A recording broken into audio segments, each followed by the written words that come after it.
You may have heard of doulas, those who support mothers through childbirth at the beginning of life. But I bet you didn't know there are also doulas for those experiencing the end of their lives. My guest is a death doula who shepherds her clients and their families through their final days.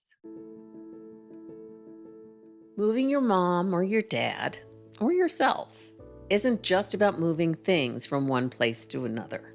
It is much more complicated than that, as are so many things having to do with later life. How to Move Your Mom and Still Be on Speaking Terms Afterward provides in-depth conversations with professionals, older adults, and their family members who share their stories with warmth, understanding, and humor.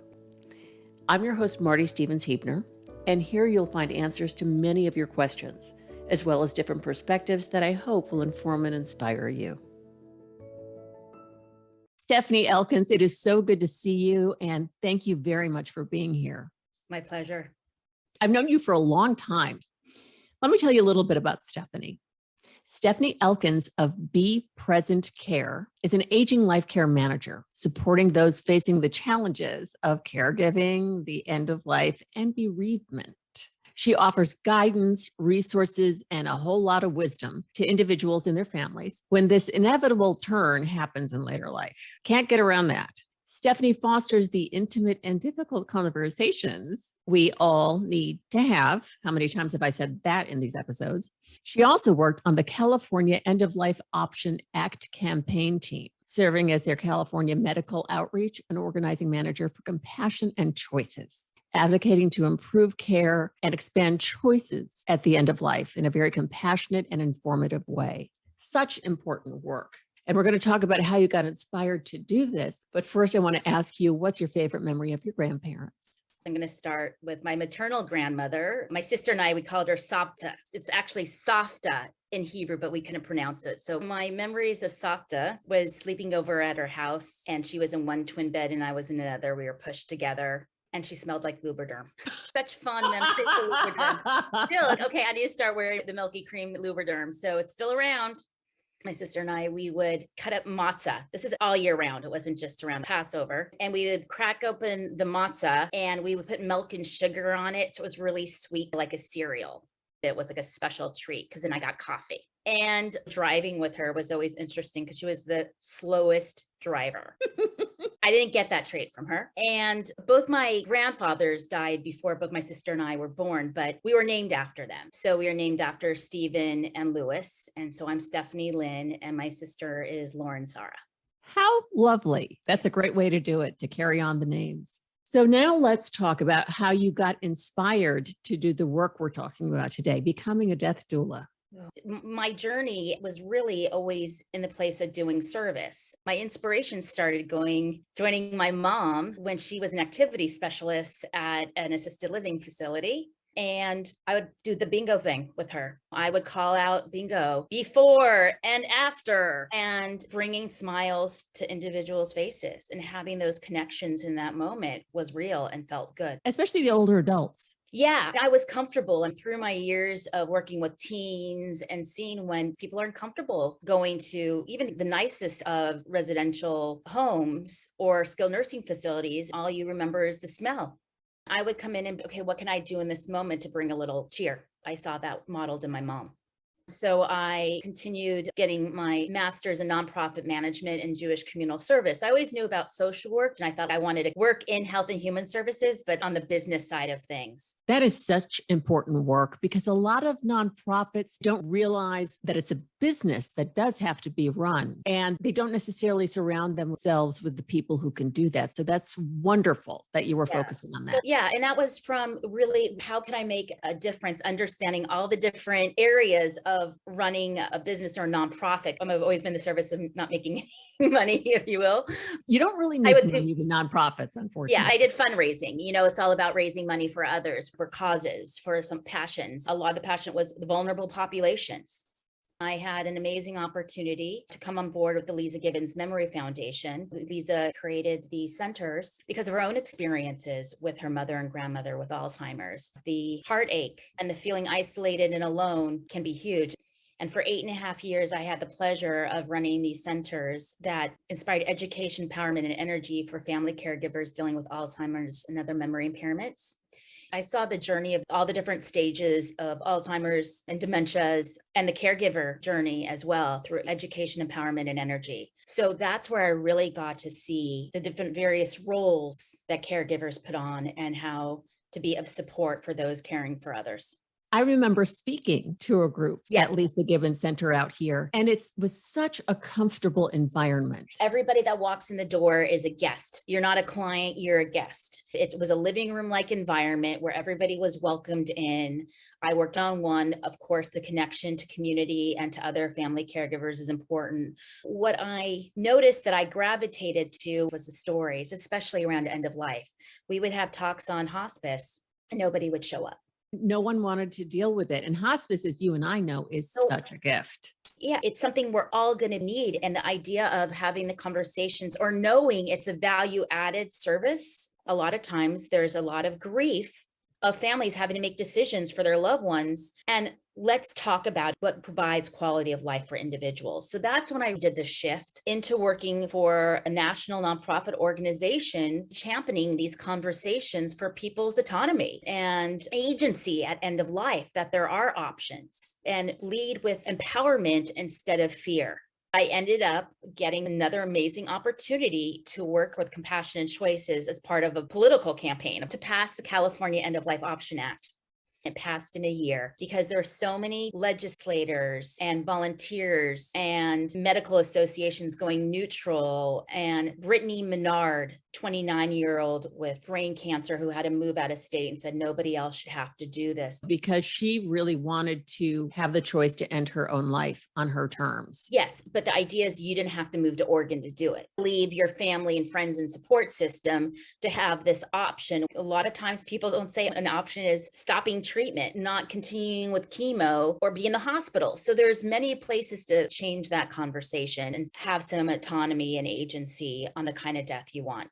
I want to acknowledge when people bring up end of life option or medical aid in dying, that especially when people are already terminally ill, it's an opportunity for a conversation to discover a little bit more about why they're asking, because there is good care out there in terms of palliative care and hospice care. So when people ask, it's an opportunity to be more curious. Provide them with a moment to really talk about what they're feeling. What is it? If it's pain, if it's quality of life. I know that when I can't go to the bathroom by myself, that this isn't quality of life for me. I know something like this, some people consider it controversial. I'm sure there are very specific requirements for this, and I'd love to have you discuss those. Medical aid in dying is a medical practice in which an adult 18 or older that has a terminal illness with a prognosis of 6 months or less, that has the capacity to make an informed healthcare decision for themselves, get a prescription from their doctor to bring on a peaceful death. They need to be able to self-administer. They also have to have 2 doctors to agree on their prognosis. It needs to be in writing and orally communicated. Those limitations should settle the questions of whether they're just going to kill certain kinds of people. Like you say, you have these parameters. No one can trick you into doing it. People call it assisted suicide because they don't have another language for it. It's medical aid in dying or physician-assisted death or death with dignity. The reason why it's not considered suicide is because if you talk to individuals that are eligible for this and they're going through it, they're already dying. They don't consider themselves suicidal.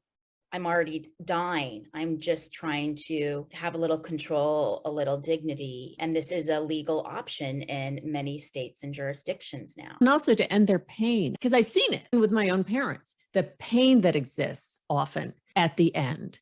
As you said, they already feel like their quality of life is completely gone. So you're just existing until finally the end happens, rather than having some agency in it. We have these myths around death and dying, which is not helpful. The idea is comfort versus curative. If somebody wants to die in pain, that's fine. Whatever kind of dignified death that you want. And for some, this is an additional option. Because you can simply wait until you pass naturally. I think that's sometimes what some of the work of death doulas or end of life doulas provide for individuals that are terminally ill in their families to take pause and view this time differently. It's a different approach because life and death are labors of love and not medical events. There's a whole gestational process at the beginning of life. It's crazy. It's really painful and uncomfortable. It's messy. And it's messy and unpredictable. The same thing goes at the end of life. You got it. And that's what this death positivity movement is taking back. Now, a death doula does the physical, emotional, and spiritual support in addition, alongside the medical team, and give permission to families to show up in a way where there might be fear. So much of this is really about expressing your fears. If someone starts to have this conversation about, I think I want to end my life my way. And it's one thing if they're comfortable with it. It's another if you get them talking and you discover that there's just a lot of fear and they need to discuss the unknown that's coming ahead. Medical aid in dying, you can't do it in a vacuum. You can't do it on your own. You need a care team. So it encourages better conversations. Even if somebody's not eligible, if you have dementia and aren't able to make an informed healthcare decision for yourself, you're not eligible. And then you have to deal with the grief that you're not eligible for this and what are other options. There's also voluntary stopping eating and drinking. Whoa, what is that? What does that look like for me? What does that look like? So voluntary stopping eating and drinking is also, along with medical aid in dying, being looked at and spoken about more. Most of the time it has to come from the patients or clients first, more than the doctors or healthcare team. What if they don't have a healthcare directive in place, as everybody should? I say that every episode. If they don't have that in place and they're suddenly, because of a car accident or what have you, in a coma. Well, every situation's unique. And so with advanced care planning, which is one of my specialties as an elder care manager and end of life doula, is where do those coincide? And that's around advanced care planning. One of the first questions I ask is, why are you here? What's your story? Or what good or bad death experience has impacted how you view death? What's a story that comes to mind when looking at a good or bad death experience? And some people have had no experience. So I try to meet people where they're at. And so that's why the conversations are just as important as the directives. I call it advanced care planning because it's conversations and directives. It's so important for those things to go together. I've done talks on advanced care planning. And one of the questions is, who's going to speak for you if you can't speak for yourself? They might have a distant sister that's 5 years older than them, that's in their mid 70s. And I'm like, I don't know if that's the person I would want. And there's also family of choice. So the question is, what is important to you? What do you need to get this started? In a previous episode, we featured Ken Kossoff, who's an amazing estate planning attorney, but who also has his company, Solo Aging Solutions. Seriously, Marty, just through your guests, I could fill in everything, all the amazing resources on this journey from aging and end of life. There's a team of people that are part of the Marty's. And thank you. They've been incredible guests. And you really do need a team at the end. Yeah. And who is the team? So that's part of the question. I first ask people, where is your advanced healthcare directive? Some people are like, what's an advanced healthcare directive? Other people like, it's sitting on the side of my desk. It's signed and it's with my agent. And then others are like, my dog ate it. Or I have it somewhere. I have it somewhere. It sounds familiar. Even colleagues in elder care and end of life, it's so much easier to do for others than yourself. Oh yeah. It's the cobblers whose kids have no shoes. It's the doctor who smokes. Yeah. I try to meet people where they're at. I work either one-on-one with individuals or in group sessions to provide some education of the different components of an advanced healthcare directive. One of the more important ones is who's your agent or your decision maker. I don't want to assume it's going to be your partner. The other important component of an advanced healthcare directive is what treatments you want or don't want at a certain phase. And that changes. So the 5 Ds of when to reevaluate it. First is a decade. If you haven't done it in a decade, if there's been a divorce, if there is a diagnosis, some people get a diagnosis, go straight to treatment, and there's really no discussion of plan. So decade, divorce, diagnosis, decline, and death. The 5 Ds. And that's when you really need to reevaluate your healthcare directive and also just have those conversations. This is a process at different times in our lives. And so 18, you should have one when you're going off to college, but it's going to change as you get older, as your relationships, as your diagnosis changes. As COVID happens and we learn a little bit more about care we want or don't want, some directives are very basic. And then there's others where you can get a little bit deeper and more specific about what quality of life means to you. And what kind of treatments you want to have and not want to have. Interview your doctor, because not all doctors and healthcare systems are comfortable. These are all things to consider, and how doulas ask the right questions so you can get the care you want or don't want. You need to have doctors that are going to give it to you straight if that's what you want. What's really going on? What are your options? What do those all look like, including no treatment?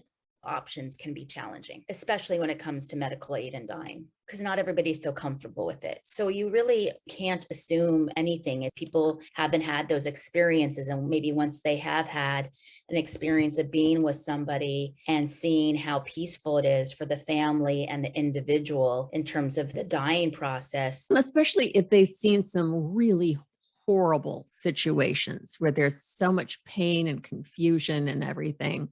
And it is so wonderful to give people these choices. A lot of people want to go naturally, but there's a percentage of people who, given their circumstances, would opt to take care of it themselves. Every situation is unique, right? We're providing the information now just to have a conversation about it, because you never know what you're going to do in that situation. I have some colleagues that are end-of-life doulas that just focus on one specialty.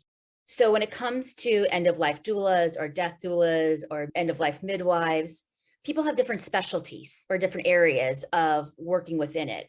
I have some colleagues that only work with terminally ill individuals. I do a lot of the pre-planning, these conversations about advanced healthcare directives, goals and wishes, and being a liaison with adult children and parents to ensure individual safety.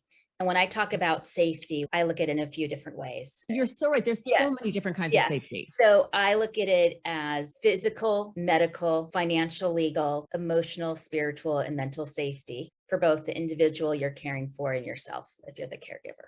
What can we agree on right now? What's going to be the safest thing for everybody involved? And what are the priorities at this stage in this individual's life? It's really a gift to your family to plan for them how you'd like to be celebrated after you're gone, because as we know, someone passes, there's all this grief, and then this 20-page list of things you're supposed to take care of immediately, including important decisions like what's the service going to be like? How do they want to be buried? And if you don't know, it could be a fight in the family. Look, family dynamics, grief, and expectations show up everywhere. I've heard so many individuals say it was a gift, what my mom gave to my sister and I, of getting things in order. We've learned during COVID, the idea of having closure or some sort of ritual. It can be on Zoom. It can be very powerful. Who do you want present or not present? What music do you want or not? What is or isn't important to you? Some people can say, oh, I don't care. Do whatever you think is right. That's not helpful. You take the burden off of them as they're grieving, picking out your plots even. I knew exactly where my dad wanted to be next to my mother in this one cemetery. So I think that's part 2 of the advanced care planning. First is the healthcare directive, and then it's getting more of these details of what does this look like for me? Start thinking and talking about it. It is such a gift. So here's a question with death doulas. If they're choosing to take their own way out, obviously there's a set time and place for that. Do death doulas also work with people who choose to die naturally? Yeah. A lot of the work of doulas is about being versus doing. Yes. It's a huge distinction in our work because we're used to fixing and doing. And you know what? This process is messy and things are going to come up and feelings are going to come up. But how do you hold space for families that are in different places? With what's going on. And having somebody take that energy and kind of move it around and have tools of active listening or reframing or what's left to be done. And keeping as much peace as possible and having the real conversations about grief and the fear of living without them. Let's talk about that and feel it. Some people could feel relief. The beauty of this work is just showing up for people at their most vulnerable, and it can be a gift to show up for people at that time. It's such important work. I remember when my father passed. Mm. And he was 90 and he'd been sick for a long time. And I was grieving, but I had this strange blend with feeling a bit relieved and freed up. And I think that's just not having to worry about the illness now. But there was also so much grief because, of course, I missed him. You missed him, but you also knew, I don't know if he was ready or not. He was. He lived till 90. And Yeah. at the end, he had so many things going on. So was it a peaceful passing? How was your dad's death experience for you? I had been going back and forth to Buffalo. I live in Los Angeles to check in on him and be with him for long weekends about once a month. And then it came the time when we got the call from the doctor, who very kindly and compassionately said, we do something for his heart, the lungs react. We do something for the lungs, the heart reacts. And I said, it's time for him to go home and be comfortable and pass naturally. Being able to be there, bring the hospice in, give him the morphine so he was not in pain. He had shown me where everything was, the safe deposit box key, the will, the trust.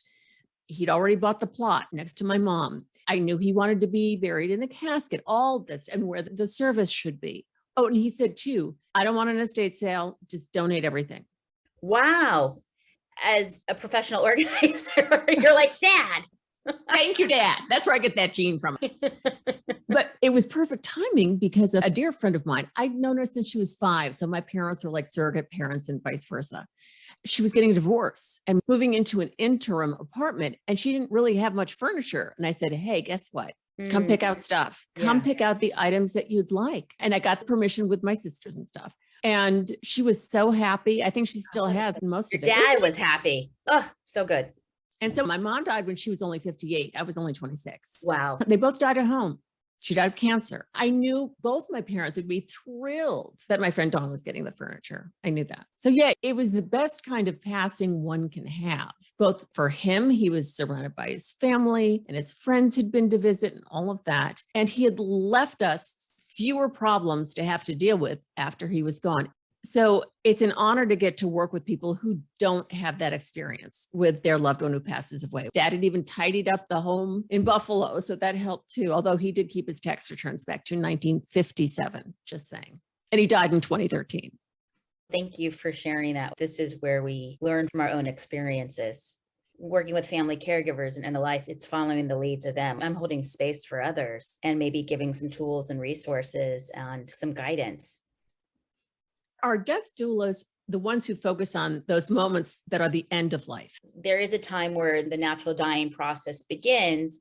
The doula can be on hand or on call. Sometimes families are like, you know what? We got this. We're okay. You know, we have hospice a phone number away.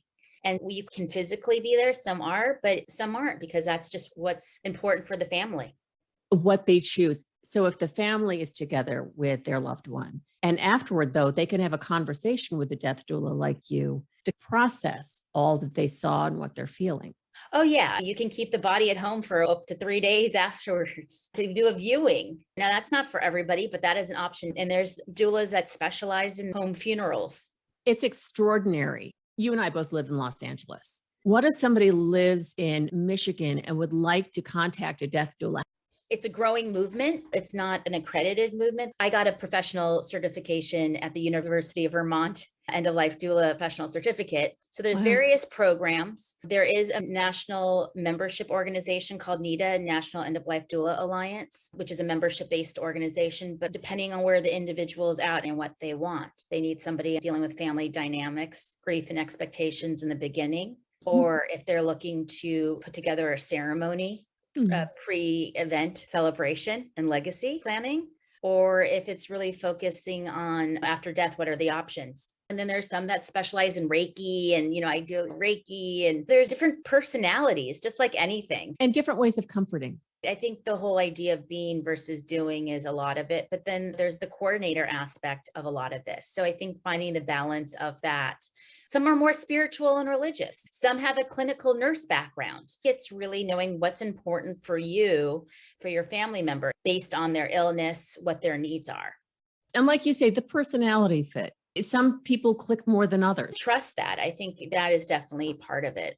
Trust that connection that you feel. So someone is considering working with a death doula. What questions should they be asking the people they're talking to and considering? Well, it really depends on what kind of services that they're looking for. Are you looking for getting your plan in order, maybe review an advanced care directive? What kind of support? But by the time people come to a doula, they might already be aware of what their needs are. I had a colleague who had a mother living in Northern California, and she wanted to use medical aid and dying, but she wasn't eligible. And so then I had a conversation with him and his brother about voluntary stopping eating and drinking. And then he ended up talking to his mom. I ended up finding a doula in Northern California to work through that. And then she ended up getting the care that she needed up there. He was so appreciative of the information with mom being unhappy for so long. There can be a palliative effect. People are able to say goodbye. And then there's this kind of letting go. Sometimes it can take you a bit deeper into the grief, but by covering that up, it's going to explode some other time. Really acknowledge what's going on, be there for it, and just let it knit itself into the fabric of your life. The idea is that there's always going to be should-haves, but the idea of not having regrets and really showing up for yourself and for others if you can. It's not unusual to have an estranged adult child suddenly show up at the end and need to spend time with that parent and keep them alive for as long as possible, even if they haven't seen or spoken in 5 or 10 years. That's why the protection is around advanced care directives. And why directives and the conversations are so important, because people do show up that maybe doesn't really know that person that well. When I was working in hospice, and this young man was really good friends with his neighbor that was dying. By the time we got over there, his friend had already died. And because the directive wasn't there, they had to call the coroners and wait for his estranged family to find him to decide what to do with the body. Oh my goodness, how painful. That's why the importance of who's going to speak for you. And we don't want to talk about it in our culture because we're such deniers of death and deniers of old age. But hopefully we're really trying to get people to not be afraid to talk about this and to take action and to plan. We get such a short lease on this planet. Even if you live to 110, it's only 110 years on the planet. I think a lot of healthcare professionals feel like that they've done something wrong if you die, and that's not the truth. It's honoring that individual and what's important to them. So there is a growing movement of various websites and startups and resources really wanting to encourage conversations. One of the things I've started hosting are called Death Overdraft Happy Hours, combining my passions of beer tasting and holding conversations around end of life. My colleague friend Jill Schock and I started it, and now I continue to facilitate conversations at craft beer locations across greater Los Angeles. Let me know if anybody wants to bring this to a brewery near them. Stefanie, you're the shoulder to lean on and the shoulder that's got your back. You have such compassion and such a love for working with older adults and their families. We're going to have all your contact information on our website with your episode, and also some great resources that Stefanie shared. So definitely check out the website and use those links. Thank you so much, Stefanie. Really great talking with you. Thank you so much for listening to How to Move Your Mom and Still Be on Speaking Terms Afterward. Please visit howtomoveyourmom.com for more information about this episode and for additional podcast episodes featuring other extraordinary guests and conversations. Until next time, this is your very grateful host, Marty Stevens-Heebner.